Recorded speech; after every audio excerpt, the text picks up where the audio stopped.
Sir जी, आज आपने यहाँ पर आप आए थे जख्मियों को देखने के लिए, तो ये जख्मी कौन है और क्या झगड़ा हुआ है इनका?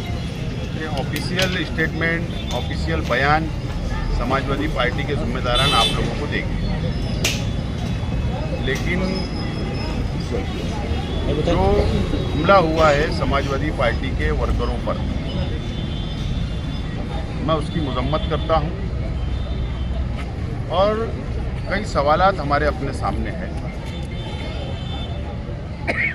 अब जिन लोगों को मार लगी है समाजवादी पार्टी के जिम्मेदारान को, वर्करों को, वही असल में फिरियाद में वो बताएंगे या पुलिस की पूछताछ के अंदर वो बताएंगे कि ये वहाँ तक क्यों पहुँचे।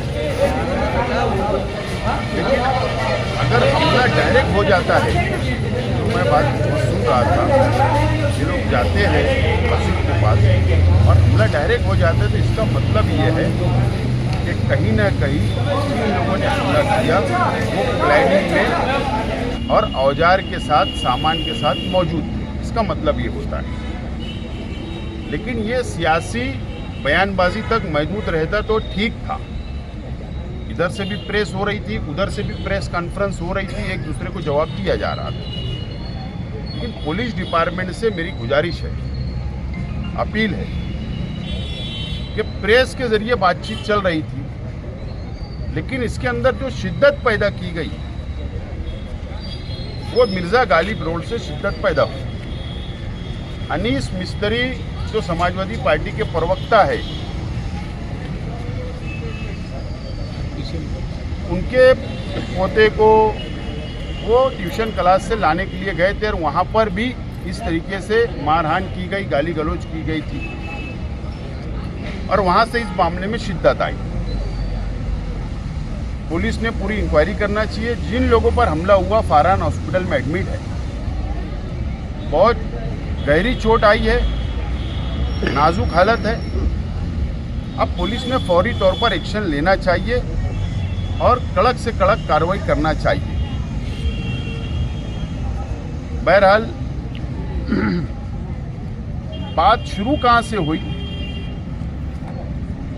और ये जो दादागिरी है, ये जो गुंडागर्दी आज हुई, असल में खुद की इज्जत बाहर ना आ जाए, इसको छुपाने के लिए सब किया जा रहा है। लेकिन जो जैसा करेगा वो वैसा भरेगा। अगर अंधेरे में कुछ काले काम हुए तो जाहिर सी बात, अगर तुम किसी की जातियात पर बोलेगे वो भी तो सामने आएगा। तो सियासत में ये ठीक बात नहीं है और इस तरीके से गुंडागर्दी जो की जा रही है, तो ये शहर बर्दाश्त नहीं करेगा। और अमन चौक जैसे इलाके के अंदर, अमन चौक और उसके इतराफ का जो इलाका है, वहाँ पर शहर के मोअज़्ज़िज़ मौलाना हनीफ अहमद मिल्ली साहब मरहूम, उनका घर है। मौलाना हुसैन अहमद मिल्ली साहब का मकान है।